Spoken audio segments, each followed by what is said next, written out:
एक एसपी साहब दूध वाले के भेष में अपनी बाइक पर ड्रम लगाकर दूध के एक नाके पर पहुंचते हैं जहां पर पुलिस की चेकिंग हो रही थी। वहां जाने के बाद एक दरोगा साहब उनको रोक लेते हैं और उन्हें धमकाते हुए कहने लगते हैं कि तुम्हारी बाइक में ये कमी है, तुम इस तरह से चल रहे हो और तुम्हारा चालान होगा। अगर तुम्हें चालान से बचना है तो तुम्हें मुझे पैसे देने पड़ेंगे।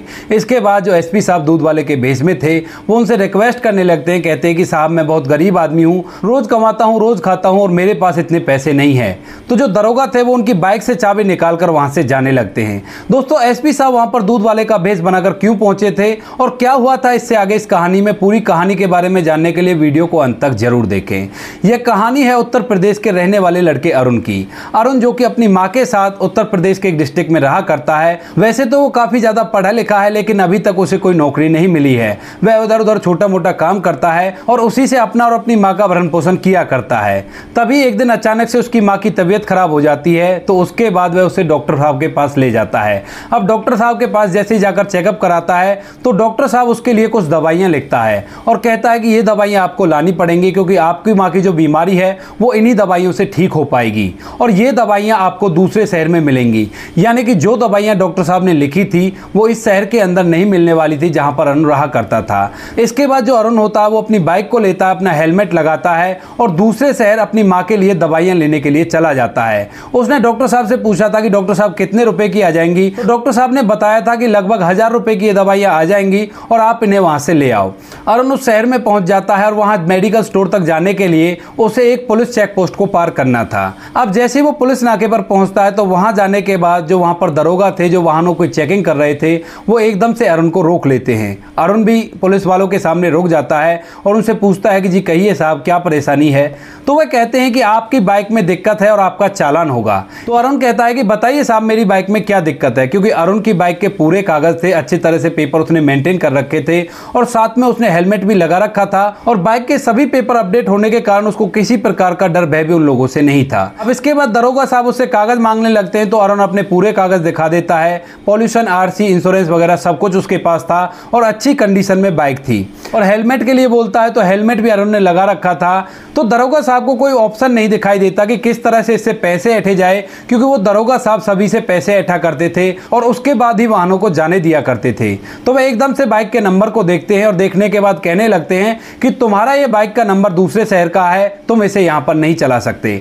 अब अरुण जो कि पढ़ा लिखा था वह उनसे कहने लगता है कि ऐसे कैसे नहीं चला सकता, मेरी ये बाइक का रजिस्ट्रेशन हुआ है और रजिस्ट्रेशन के बाद मैंने इसका पूरा टैक्स पे किया है। अगर मैंने इसका पूरा टैक्स पे किया है तो मैं इस बाइक को कहीं भी चला सकता हूं। आप तो दूसरे शहर की ही बात कर रहे हो, मैं इसे इंडिया में कहीं पे भी चला सकता हूं और कोई भी इसे नहीं रोक सकता।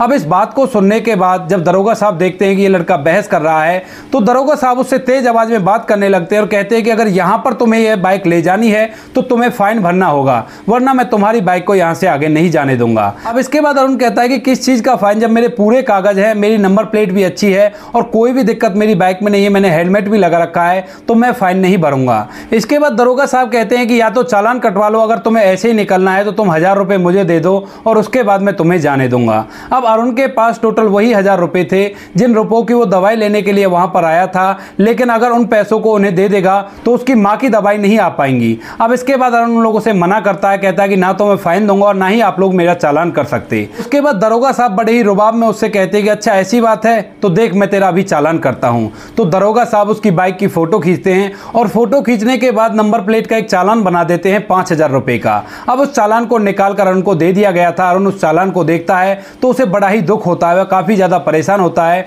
लेकिन तभी वो सोचता है कि कोई बात नहीं, इस चीज के बारे में बाद में देखा जाएगा, पहले मैं जाकर अपनी मां की दवाइयां ले आता हूं। उसके बाद वह वहां से जाता है और अपनी मां की दवाइयों को लेकर वापस से उस डॉक्टर साहब के पास चला जाता है और वहां जाकर अपनी मां को बताने लगता है कि मां मैं तुम्हारी दवाइयां लेने के लिए गया था लेकिन एक दरोगा ने बेमतलब की ही मेरा चालान काट दिया, वो भी 5000 रुपए का। अब इस बात का मां को भी बड़ा ही दुख होता है, लेकिन जो हो गया था उसे कौन बदल सकता था।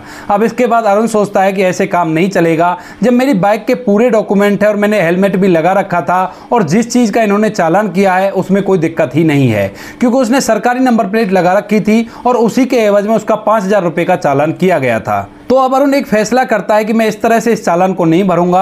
ये बात सब लोगों के सामने जानी चाहिए कि हमारे यहाँ पर ऐसा भी होता है कि सब कुछ कंप्लीट होने के बाद भी चालान काट दिया जाता है। तो अरुण क्या करता है, अपनी बाइक को खड़ी करता है और अगली नंबर प्लेट और पिछली नंबर प्लेट दोनों का फोटो खींचता है और साथ में उस चालान की कॉपी भी लगाता है और इन सभी चीजों को सोशल मीडिया पर पोस्ट कर देता है। साथ में अपना एक वीडियो भी बनाता है जिसमें उसने पूरी घटना के बारे में विस्तार में बताया था कि मेरे साथ ऐसे ऐसे हो गया और उसके बाद भी उन्होंने मेरा चालान काट दिया है। अब उसकी फोटो और वीडियो जैसी उसने मीडिया पर डाली थी तो वह वायरल होने लगती है और वायरल होते हुए पुलिस डिपार्टमेंट के पास भी पहुंच जाती हैं। अब जैसे ही पुलिस वाले उन फोटोज को देखते हैं तो देखते ही एकदम से हैरान हो जाते हैं और सोच विचार में पड़ जाते हैं कि हमारे यहाँ पर भी ऐसा हो रहा है। वो उसको रिप्लाई करते हैं सोशल मीडिया के थ्रू और उससे कहते हैं कि आपका चालान बहुत जल्द से जल्द रद्द कर दिया जाएगा और इस असुविधा के लिए हमें बहुत ज्यादा खेद है। उसके बाद जो अरुण होता है वह उनसे दोबारा कहता है कि मेरा चालान कब तक रद्द होगा। तो वो लोग बताते हैं कि इस काम को करने में 2-3 दिन का समय लग जाएगा।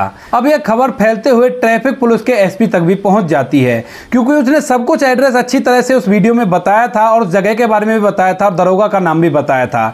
तो एसपी साहब जैसे उस खबर को देखते हैं तो उन्हें इस बात का बड़ा ही बुरा लगता है क्योंकि एसपी साहब बहुत ही ज्यादा ईमानदार थे, वो ऐसे लोगों के सख्त खिलाफ थे। अब वो इस खबर को सुनने के बाद इस मामले की तह तक जाना चाहते हैं। तो वे सोचते हैं कि अगर मैं ऐसे ही जाऊंगा तो दरोगा अलग अलग तरह की बातें बना देगा और बातें बनाने के बाद इस बात से बच जाएगा। तो मुझे खुद से जाकर इस मामले की तहकीकात करनी होगी। तो जो एसपी साहब होते हैं वो एक दूधिया का भेष बनाते हैं, बाइक लेते हैं एक पुरानी सी और बाइक के ऊपर अपने ड्रमों को सेट करते हैं और एक पुराना सा हेलमेट पहनकर उसी नाके पर पहुंच जाते हैं जिस नाके के बारे में उस खबर में बताया गया था। वहां पर जाने के बाद जैसे वो वहां पर पहुंचते हैं तो एक हवलदार उनको रोक लेता है और रोकने के बाद वहां पर वही दरोगा साहब आते हैं बड़े ही रुबाब में और आने के बाद उससे कहने लगते हैं कि तुम्हारी तो बाइक पुरानी है, तुम्हारा चालान होगा। अब जो दूध वाले के भेष में एसपी साहब थे उनसे कहने लगते हैं कि मालिक मैं बहुत ही गरीब आदमी हूं, रोज कमाता हूं, रोज खाता हूं और मेरा चालान मत कीजिए। वैसे भी मेरे पूरे डॉक्यूमेंट क्लियर हैं और कोई भी दिक्कत मेरी सवारी में नहीं है। अब उसके बाद जो दरोगा साहब वो कहने लगते हैं कि तुम्हारी बाइक पुरानी है। तो जो एसपी साहब होते हैं वो उन्हें कागज दिखाते हैं, कहते हैं कि साहब देख लो, ज्यादा पुरानी नहीं है, 2-3 साल पुरानी है और अच्छी तरह से वर्किंग में है। अब दरोगा साहब उसके बाद हेलमेट की तरफ निगाह डालते हैं और कहते हैं कि तुम्हारा हेलमेट टूटा पड़ा है। तभी जो दूध वाले के भेष में एसपी साहब होते हैं वो बड़ी विनम्रता से कहते हैं कि साहब ये पुराना जरूर है लेकिन टूटा नहीं है और आप इस पर देख भी सकते हो, इस पे ISI मार्का लगा हुआ है। वो हेलमेट को उतारकर दरोगा को दिखाने लगते हैं लेकिन तभी दरोगा उसकी चाबी को निकालते हुए वहां से जाने लगता है और कहता है कि यहां से निकलना है तो तुम्हें कुछ ना कुछ पैसा देना पड़ेगा।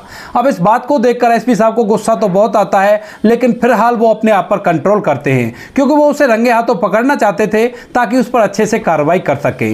वह थोड़ी आगे जाते हैं, इतनी देर में वही हवलदार जिसने उसे रोका था वो आकर कहने लगता है कि अरे क्यों बड़े साहब से पंगा ले रहे हो, आप ऐसा करो इन्हें 500 रुपए दे दो और आपको ये जाने देंगे, मैं इनसे रिक्वेस्ट कर लूंगा। उसके बाद वह हवलदार दरोगा साहब को बुलाता है और कहता है कि साहब कोई बात नहीं, गरीब आदमी है, इसको जाने दीजिए और ये 500 रुपए आपको दे देगा। तो जो दूधिया के भेष में एसपी साहब है वो कहते हैं कि 500 रुपए तो मैं दे दूंगा लेकिन मुझे यहां से रोज जाना पड़ेगा, रोज मैं 500 रुपए तुम्हें कहां से दूंगा। उसके बाद जो दरोगा साहब है वो कहते हैं कि तुम ऐसा करना कि आज तो तुम मुझे 500 रुपए दे दो और उसके बाद 1 महीने तक लगातार 1 लीटर दूध मुझे दे दिया करना। इसके बाद तुम यहां से कैसे भी जा सकते हो, तुम्हें कोई भी परेशान नहीं करेगा। इसके बाद एसपी साहब कहते हैं कि साहब दूध तो मैं नहीं दे सकता क्योंकि दूध तो मेरा नफा तोला रहता है, अगर मैं आपको दूध दे दूंगा तो मेरे ग्राहकों की पूर्ति नहीं हो पाएगी। तो वह कहते हैं कि कोई बात नहीं, तुम वैसे भी दूध में पानी मिलाते हो तो कल से 1 लीटर पानी और ज्यादा मिला दिया करना, हमारा भी काम चल जाएगा। ऐसा कहते हुए दरोगा साहब हंसने लगते हैं और जैसे ही वो हंसते हैं तो एसपी साहब एकदम से जोरदार चाटा उनको जड़ देते हैं। अब इसके बाद जैसे वहां पर पुलिस दल को पता चलता है